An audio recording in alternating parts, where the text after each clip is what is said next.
Alors en préliminaire à l'activité 3, il va falloir se souvenir dans la classification périodique de la façon dont l'électronégativité évolue. Donc l'électronégativité, elle augmente de bas en haut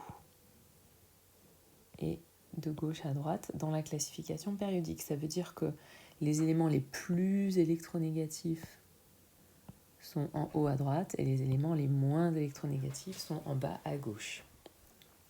Alors on veut savoir comment on a découvert qu'il y avait une notion de liaison hydrogène qui était vraiment particulière et différente des liaisons de Van der Waals classiques.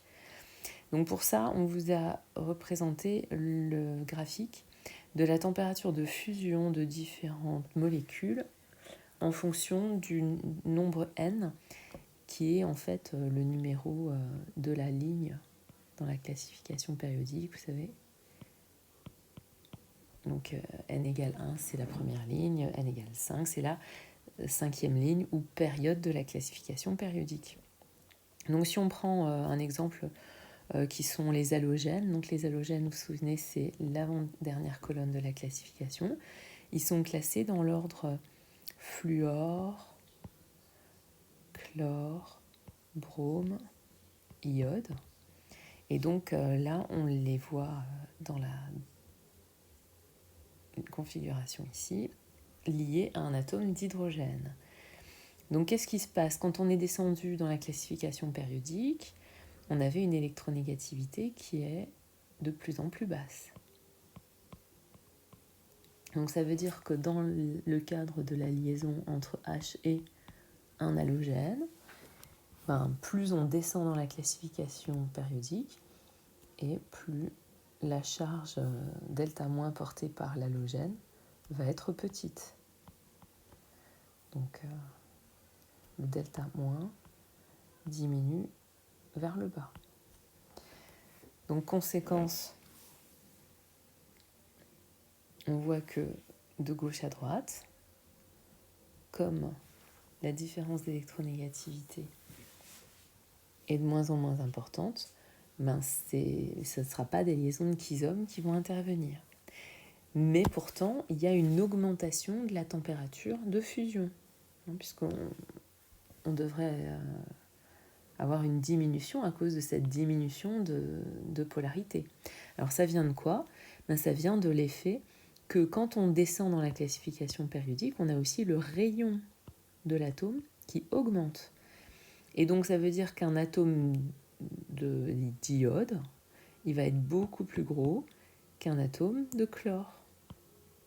Et s'il est plus gros, il est plus polarisable. Donc les liaisons de type London seront plus intenses quand on descend dans la classification périodique. Et c'est parce que les liaisons de London augmentent qu'on va avoir donc, des interactions entre les molécules qui seront de plus en plus fortes. Et donc la température de fusion qui va augmenter. Par contre, avec HF, donc le fluor est encore plus petit que le chlore. Donc dans HF, on devrait avoir des liaisons de London encore plus faibles.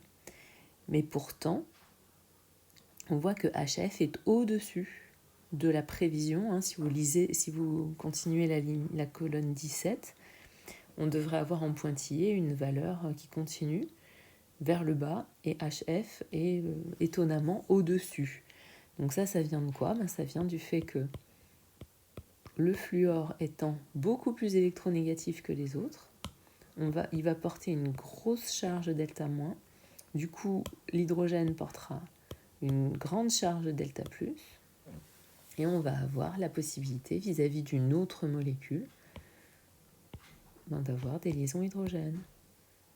Donc, que je peux représenter en pointillé, entre ce H delta+, et le fluor delta-. Donc on rentre bien dans la définition de la liaison hydrogène qu'on avait rappelé au-dessus.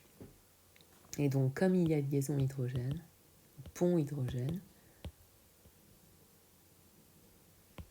on a une température de fusion qui est plus grande. parce que c'est plus difficile de casser le lien entre les molécules dans cette configuration que pour celui des autres. Donc expliquer l'anomalie des premières de la série, c'est à chaque fois, c'est pour cette raison-là. Si vous regardez tous les autres, H2O, c'était une liaison hydrogène aussi, celle-là on l'a déjà expliqué. NH3, on l'a expliqué aussi dans l'activité 2.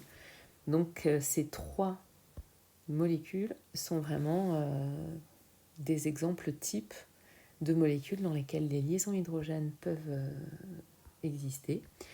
Dans le cas de CH4, c'est pas aussi marqué.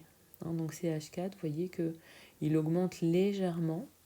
Il y a une petite polarisation, mais qui n'est pas aussi importante que les 3 premières. Donc on ne pourra pas parler de liaison hydrogène dans le cas de CH4.